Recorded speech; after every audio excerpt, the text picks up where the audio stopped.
नमस्कार, आपका स्वागत है हमारे YouTube चैनल शिक्षा सखा पर। आज मैं आपके लिए लेकर आई हूँ कक्षा 9 की हिंदी की पाठ्य पुस्तक क्षितिज का पाठ 2, जिसका नाम है लहासा की ओर। इस वीडियो में हम इस पाठ को पढ़ेंगे। इसका सार, शब्दार्थ, प्रश्नाभ्यास और बहुविकल्पीय प्रश्नोत्तर करेंगे। पिछली वीडियो में मैंने आपको पाठ 1 दो बैलों की कथा, पाठ का सार, शब्दार्थ, प्रश्नाभ्यास और बहुविकल्पीय प्रश्नोत्तर करवाए थे। अगर आप मेरे चैनल पर नए हैं और अभी तक आपने मेरे चैनल को सब्सक्राइब नहीं किया है तो प्लीज़ मेरे चैनल को सब्सक्राइब कर लें और बेल आइकन को ज़रूर दबाएं। मैंने अपने चैनल की प्लेलिस्ट में सब्जेक्ट वाइज लिस्ट डाली हुई है। आप जिस भी सब्जेक्ट के लेसन को देखना चाहते हैं मेरे चैनल की प्लेलिस्ट में जाकर उसे देख सकते हैं। तो चलिए शुरुआत करते हैं पाठ 2 लहासा की ओर। तो सबसे पहले हम इसमें लेखक के बारे में जानेंगे। लेखक का नाम है राहुल सांकृत्यायन। तो चलिए इनके बारे में जानते हैं। राहुल सांकृत्यायन का जन्म सन 1893 में उनके ननिहाल गांव पंधा, जिला आजमगढ़, उत्तर प्रदेश में हुआ। उनका पैतृक गांव कनेला था। उनका मूल नाम केदार पांडे था। उनकी शिक्षा आगरा और लाहौर में हुई। सन 1930 में उन्होंने श्रीलंका जाकर बौद्ध धर्म ग्रहण कर लिया। तब से उनका नाम राहुल सांकृत्यायन हो गया। राहुल जी पाली, प्राकृत, अपभ्रंश, तिब्बती, चीनी, जापानी, रूसी सहित अनेक भाषाओं के जानकार थे। उन्हें महापंडित कहा जाता था। सन 1963 में उनका देहांत हो गया। राहुल सांकृत्यायन ने उपन्यास, कहानी, आत्मकथा, यात्रावृत्त, जीवनी, आलोचना, शोध आदि अनेक विधाओं में साहित्य सृजन किया। इतना ही नहीं, उन्होंने अनेक ग्रंथों का हिंदी में अनुवाद भी किया। मेरी जीवन यात्रा, दर्शन दिग्दर्शन, 22वीं सदी, वोल्गा से गंगा, भागो नहीं दुनिया को बदलो, दिमागी गुलामी, घुमक्कड़ शास्त्र उनकी प्रमुख कृतियां हैं। साहित्य के अलावा दर्शन, राजनीति, धर्म, इतिहास, विज्ञान आदि विभिन्न विषयों पर राहुल जी द्वारा रचित पुस्तकों की संख्या लगभग 150 है। राहुल जी ने बहुत सी लुप्त प्राय सामग्री का उद्धार कर अत्यंत महत्वपूर्ण कार्य किया है। यात्रा व्रत लेखन में राहुल जी का स्थान अन्यतम है। उन्होंने घुमक्कड़ी का शास्त्र रचा और उससे होने वाले लाभों का विस्तार से वर्णन करते हुए मंजिल के स्थान पर यात्रा को ही घुमक्कड़ का उद्देश्य बताया। घुमक्कड़ी से मनोरंजन, ज्ञानवर्धन एवं अज्ञात स्थलों की जानकारी के साथ साथ भाषा एवं संस्कृति का भी आदान प्रदान होता है। राहुल जी ने विभिन्न स्थानों के भौगोलिक वर्णन के अतिरिक्त वहां के जनजीवन की सुंदर झांकी प्रस्तुत की। संकलित अंश राहुल जी की प्रथम तिब्बत यात्रा से लिया गया है, जो उन्होंने सन 1929 और 30 में नेपाल के रास्ते से की थी। उस समय भारतीयों को तिब्बत यात्रा की अनुमति नहीं थी, इसलिए उन्होंने यह यात्रा एक भिखमंगे के छद्मवेश में की थी। इसमें तिब्बत की राजधानी लहासा की ओर जाने वाले दुर्गम रास्तों का वर्णन उन्होंने बहुत ही रोचक शैली में किया है। इस यात्रा वृतांत से हमें उस समय के तिब्बती समाज के बारे में भी जानकारी मिलती है। तो यहाँ पर ये पाठ है।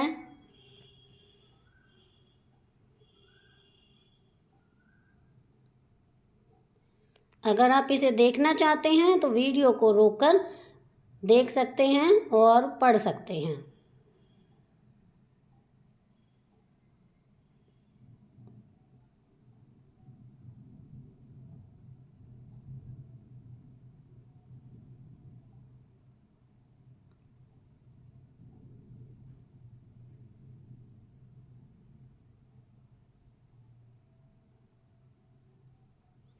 ये प्रश्न अभ्यास है। यहाँ पर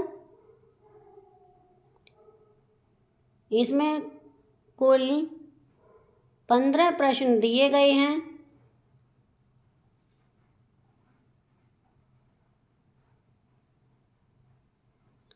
ये शब्दार्थ हैं इसके। यह पाठ लेखक की तिब्बत यात्रा का वर्णन है, जिसमें वे लहासा तिब्बत की राजधानी की ओर यात्रा करते हैं। लेखक ने इस यात्रा के दौरान देखे गए प्राकृतिक दृश्यों, तिब्बती लोगों की जीवन शैली, संस्कृति और अपने अनुभव को बेहद रोचक ढंग से प्रस्तुत किया है। नंबर 1, प्रारंभिक यात्रा।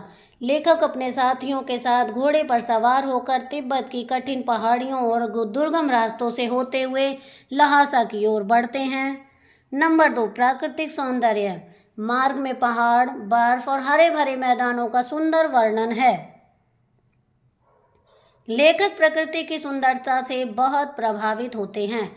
नंबर 3, तिब्बती जीवन। लेखक तिब्बती लोगों की वेशभूषा, बोली, खान पान और रहन सहन का वर्णन करते हैं। वे बताते हैं कि तिब्बती लोग सीधे साधे और धार्मिक प्रवृत्ति के होते हैं। नंबर 4, बौद्ध धर्म का प्रभाव। पूरे तिब्बत में बौद्ध धर्म का प्रभाव स्पष्ट रूप से दिखाई देता है। लेखक कई मठों का उल्लेख करते हैं और बताते हैं कि वहाँ के लोग धर्म के प्रति श्रद्धावान हैं। नंबर 5, साहसिक अनुभव। यात्रा के दौरान कई बार उन्हें कठिनाइयों का सामना करना पड़ता है, जैसे बर्फबारी, ऊंचाई की परेशानी और रास्ते की कठिनाइयाँ, लेकिन वे धैर्य और साहस से आगे बढ़ते हैं। अब हम इसके शब्दार्थ करेंगे। नंबर 1, सवारियाँ। यात्रा करने वाले यात्री या चढ़ाई पर चढ़ने के लिए सवारी के रूप में उपयोग किए गए जानवर। नंबर 2, उपहटी, ऊपर की ओर चढ़ाई। नंबर 3, चट्टानें, पत्थर की बड़ी बड़ी कठोर परतें। नंबर 4, बर्फानी तूफान, बर्फ के साथ आने वाली तेज हवा और तूफान। नंबर 5, गुफाएं, पहाड़ों के अंदर प्राकृतिक रूप से बनी खाली जगहें। नंबर 6, पर्वतीय मार्ग, पहाड़ों में चलने वाले रास्ते। नंबर 7, अनुशासन, नियमों का पालन और नियंत्रण। नंबर 8, सन्यासी, त्यागी जीवन जीने वाला व्यक्ति, साधु। नंबर 9, बौद्ध मत, बुद्ध धर्म से संबंधित विचारधारा। नंबर 10, मठ, धार्मिक कार्यों के लिए बना स्थान, खासकर बौद्ध धर्म। तीर्थ, धार्मिक रूप से पवित्र स्थान, प्रभावित असर में आया हुआ। धार्मिक प्रवृत्ति, धर्म की ओर झुकाव या रुचि, सहयात्री, साथ यात्रा करने वाला व्यक्ति। संवेदनशील, भावनाओं को आसानी से समझने वाला। अद्भुत, आश्चर्यजनक, बहुत ही अनोखा। जीवटता, जीवित रहने और संघर्ष करने की शक्ति। दुर्गम, कठिन, जहां पहुंचना आसान न हो। अन्वेषण, खोजबीन, एक नए स्थान की तलाश। श्रद्धावान, आस्था और विश्वास रखने वाला व्यक्ति। अब हम करेंगे इसके प्रश्न अभ्यास। पहला प्रश्न है, थोडला के पहले के आखिरी गांव पहुंचने पर भिखमंगे के वेश में होने के बावजूद लेखक को ठहरने के लिए उचित स्थान मिला, जबकि दूसरी यात्रा के समय भद्र वेश भी उन्हें उचित स्थान नहीं दिला पाया। क्यों? इसका उत्तर है, इसका मुख्य कारण था संबंधों का महत्व। तिब्बत में इस मार्ग पर यात्रियों के लिए एक जैसी व्यवस्थाएं नहीं थीं, इसलिए वहां जान पहचान के आधार पर ठहरने का उचित स्थान मिल जाता था। बिना जान पहचान के यात्री को भटकना पड़ता था। दूसरे तिब्बत के लोग शाम 6 बजे के बाद छड़ पीकर मस्त हो जाते थे, तब वे यात्रियों की सुविधा का ध्यान नहीं रखते थे। प्रश्न 2, उस समय के तिब्बत में हथियार का कानून न रहने के कारण यात्रियों को किस प्रकार का भय बना रहता था? इसका उत्तर है, उस समय तिब्बत में हथियार संबंधी कानून न होने से यात्रियों को हमेशा अपनी जान को खतरा बना रहता था। लोग हथियारों को लाठी डंडों की तरह लेकर चलते थे।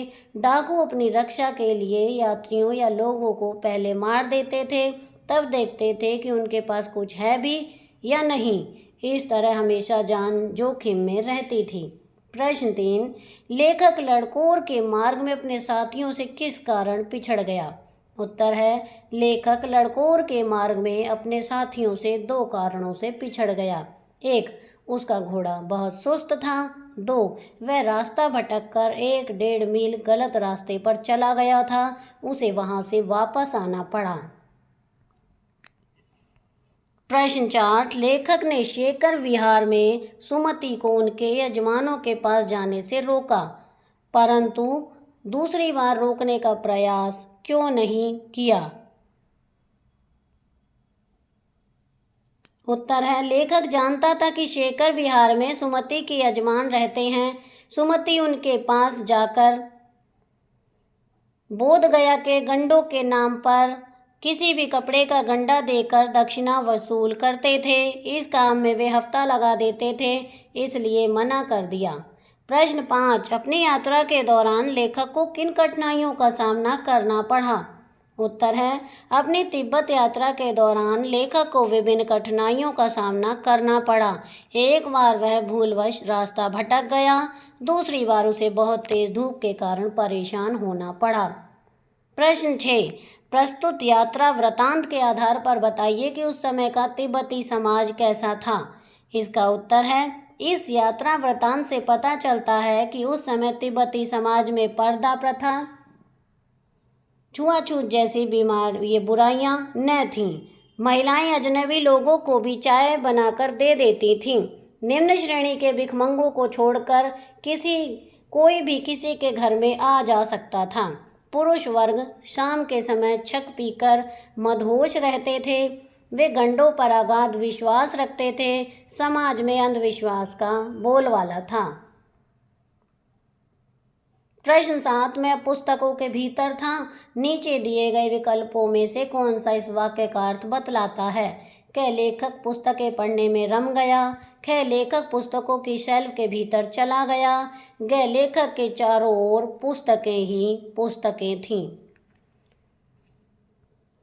घ. पुस्तक में लेखक का परिचय और चित्र छपा था। इसका सही उत्तर है क. लेखक पुस्तकें पढ़ने में रम गया। प्रश्न 8. सुमति के यजमान और अन्य परिचित लोग लगभग हर गांव में मिले। इस आधार पर आप सुमति के व्यक्तित्व की किन विशेषताओं का चित्रण कर सकते हैं? उत्तर, सुमति के यजमान और परिचितों के हर गांव में मिलने से उनकी अनेक विशेषताओं का पता चलता है। जैसे सुमति मिलनसार और हंसमुख व्यक्ति थे, जिनकी जान पहचान का दायरा विस्तृत था। अगला है, सुमति अपने यजमान को बोध गया से लाए कपड़े के गंडे बनाकर दिया करते थे और उनसे दक्षिणा लेते थे। नंबर 3, सुमति लोगों की आस्था का अनुचित लाभ उठाते थे, पर इसकी खबर लोगों को नहीं लगने देते थे। वे बौद्ध धर्म में गहरी आस्था रखते थे। प्रश्न 9. हालांकि उस वक्त मेरा भेष ऐसा नहीं था कि उन्हें कुछ भी ख्याल करना चाहिए था। उस कथन के अनुसार हमारे आचार व्यवहार के तरीके वेशभूषा के आधार पर तय होते हैं।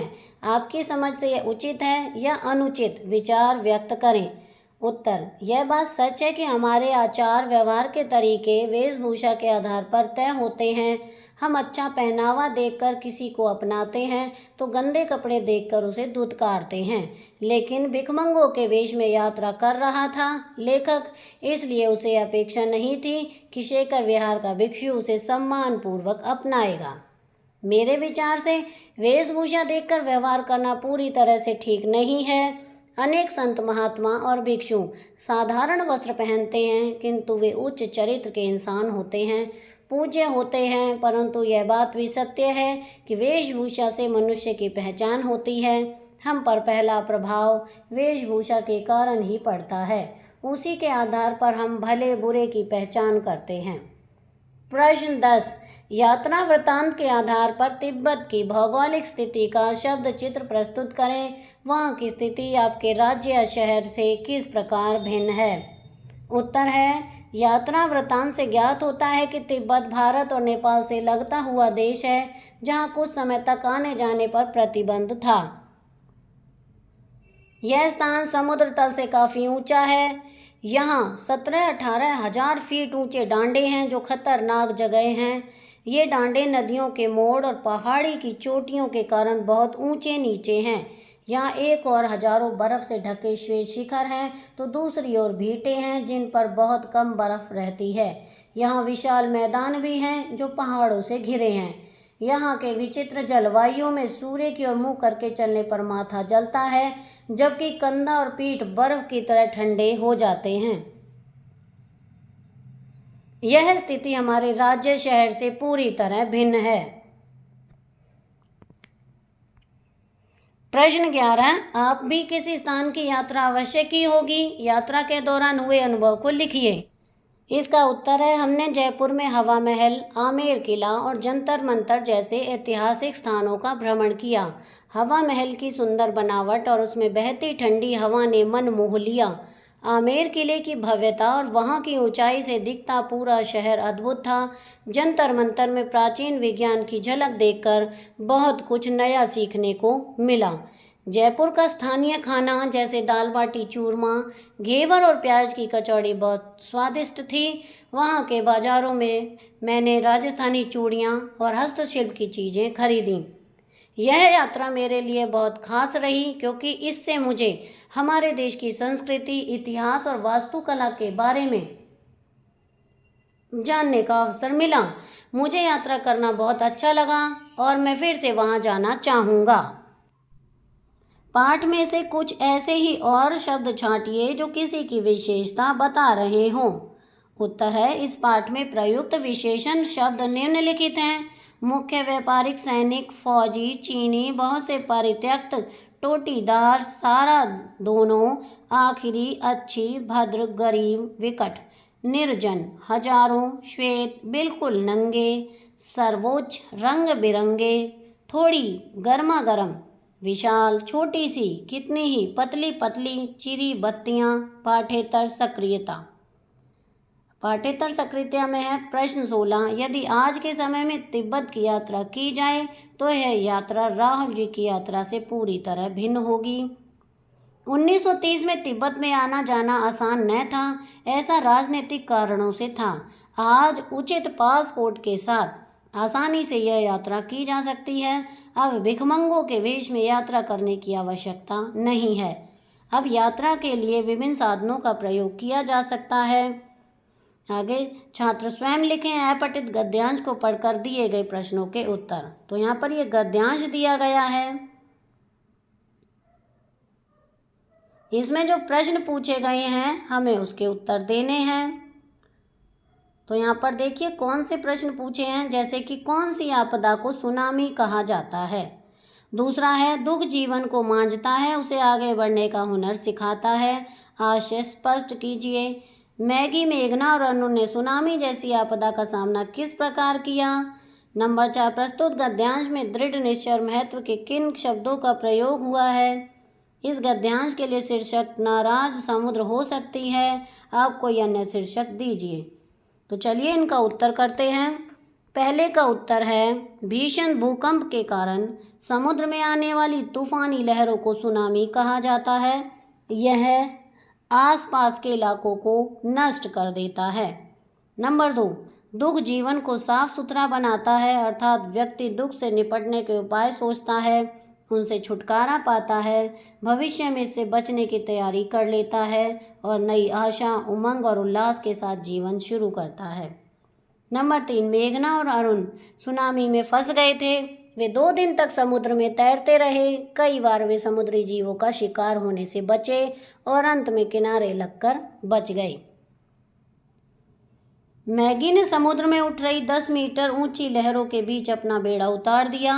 उसमें अपने परिजनों को बिठाकर किनारे आने के लिए संघर्ष करने लगी।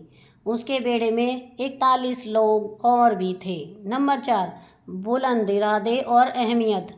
नंबर 5, सुनामी का कहर या प्रकृति का क्रोध सुनामी। अब हम इसके बहुविकल्पीय प्रश्न उत्तर करेंगे। यहाँ पर है, मंदिर में कितनी पोथियाँ रखी थीं। ए 101, बी 102, सी 103, डी 104। इसका सही उत्तर है सी 103। प्रश्न 2, नेपाल तिब्बत मार्ग व्यापारिक होने के साथ साथ कौन सा मार्ग था। ए पर्यटन मार्ग, बी आम आवागमन मार्ग, सी सैनिक मार्ग, डी इनमें से कोई नहीं। इसका सही उत्तर है सी सैनिक मार्ग। प्रश्न 3, भरिया किसे कहते हैं। ए पानी भरने वाले कहार को, बी भार वाहक को, सी मजदूरी करने वाले को, डी पुरोहित को। इसका उत्तर है भी भारवाहक को। प्रश्न 4, तिब्बत की यात्रा के दौरान सुमित का होना लेखक के लिए क्यों महत्वपूर्ण था? ए, सुमित की अच्छी जान पहचान के कारण। बी, सुमित एक भिखारी था। सी, सुमित की चतुराई और समझदारी के कारण। डी, सुमित के पुरोहित होने का कारण। ए, सुमित की अच्छी जान पहचान के कारण। प्रश्न 5, लेखक को सुमति ने चोर डकैतों से बचने का कौन सा रास्ता सुझाया था? ए, भीख मांगने का। बी, भाग जाने का। सी, हथियार रखने का। डी, लड़ाई लड़ने का। इसका सही उत्तर है ए, भीख मांगने का। प्रश्न 6, ल्हासा की ओर पाठ की इस गद्य की कौन सी विधा है? ए, संस्मरण। बी, नाटक। सी, रिपोर्ताज। डी, यात्रा वृतांत। इसका सही उत्तर डी, यात्रा वृतांत। प्रश्न 7, नेपाल के अतिरिक्त किस देश की चीजें नेपाल तिब्बत मार्ग से जाया करती थीं? ए, चीन। बी, हिंदुस्तान की। सी, जापान की। डी, पाकिस्तान की। इसका सही उत्तर है बी, हिंदुस्तान की। छद्म वेश का क्या अभिप्राय है? ए, लोगों के मनोरंजन के लिए धारण किया हुआ वेश। बी, जोकर का वेश। सी, बनावटी वेश। डी, सुंदर वेश। इसका सही उत्तर है सी, बनावटी वेश। प्रश्न 9, लेखक कहाँ जाते हुए रास्ता भटक गया था? ए, लडुकोर। बी, तिंगी। सी, जापान। डी, भारत। इसका सही उत्तर है ए, लडुकोर। प्रश्न 10, तिब्बत में बनने वाली चाय की विशेषता बताइए। ए, वह नमक और दूध से बनाई जाती थी। बी, वह नमक और मक्खन से बनाई जाती थी। सी, वह मक्खन और दूध से बनाई जाती थी। डी, वह नमक और चीनी से बनाई जाती थी। इसका सही उत्तर है सी, वह मक्खन और दूध से बनाई जाती थी। प्रश्न 11, लेखक समुद्र तल से कितने फीट ऊंचे खड़े थे? ए, 15 से 16,000 फीट। बी, 17 से 18,000 फीट। सी, 16 से 17,000 फीट। डी, 10 से 12,000 फीट। इसका सही उत्तर है सी, 16 से 17,000 फीट। प्रश्न 12, तिब्बत की जमीन किस में बटी है? ए, किसानों में। बी, मजदूरों में। सी, जमींदारों में। डी, जागीरदारों में। इसका सही उत्तर है डी, जागीरदारों में। प्रश्न 13, कुची कुची का क्या अर्थ है? ए, डाकू डाकू। बी, भागो भागो। सी, दया दया। डी, बचाओ बचाओ। इसका सही उत्तर है सी, दया दया। प्रश्न 16, तिब्बती लोग टोंटीदार बर्तन को क्या कहते हैं? ए, खोटी। बी, सोटी। सी, केतली। डी, हट्टा। इसका सही उत्तर है ए, खोटी। प्रश्न 15, तिब्बत का हर जागीरदार किन से खेती कराता है? ए, किसानों से। बी, ठेकेदारों से। सी, बेगार मजदूरों से। डी, भिक्षुकों से। इसका सही उत्तर है सी, बेगार मजदूरों से। प्रश्न 16, दुर्ग के एक भाग में किसने अपना बसेरा बना लिया है? ए, भिक्षुकों ने। बी, किसानों ने। सी, मजदूरों ने। डी, यात्रियों ने। इसका सही उत्तर है बी, किसानों ने। प्रश्न 17, लेखक अपनी यात्रा के दौरान कहाँ ठहरे थे? ए, होटल में। बी, गरीब झोपड़े में। सी, निर्जन इलाके में। डी, इनमें से कोई नहीं। इसका सही उत्तर है बी, गरीब झोपड़े में। प्रश्न 18, लेखक ने सुमति को किस जाति से संबंधित बताया है? ए, आर्य जाति। बी, मंगोल जाति। सी, पुर्तगाली। डी, बंगाली। इसका सही उत्तर है बी, मंगोल जाति। प्रश्न 19, लेखक ने ल्हासा जाने का निर्णय क्यों लिया था? ए, अपनी घुमक्कड़ प्रवृत्ति के कारण। बी, इस क्षेत्र को देखने की उत्सुकता के कारण। सी, गुप्त मिशन के कारण। डी, पूजा के लिए। इसका सही उत्तर है ए, अपनी घुमक्कड़ प्रवृत्ति के कारण। आगे है प्रश्न 20, डाकुओं के लिए तिब्बत में सबसे अच्छी जगह कौन सी थी? ए, लंकोर। बी, डांडे। सी, तिंगरी। डी, ल्हासा। इसका सही उत्तर है बी, डांडे। तो यहाँ पर हमारा प्रश्न अभ्यास का कार्य पूरा हो गया है। अगली वीडियो में मैं आपको पाठ 3 उपभोक्तावाद की संस्कृति पाठ का सार, शब्दार्थ, प्रश्न अभ्यास और बहुविकल्पीय प्रश्नोत्तर करवाऊंगी। आपको मेरी ये वीडियो कैसी लगी मुझे कमेंट करके ज़रूर बताएं। वीडियो को लाइक करें, शेयर करें और चैनल को सब्सक्राइब करना ना भूलें। Thank you.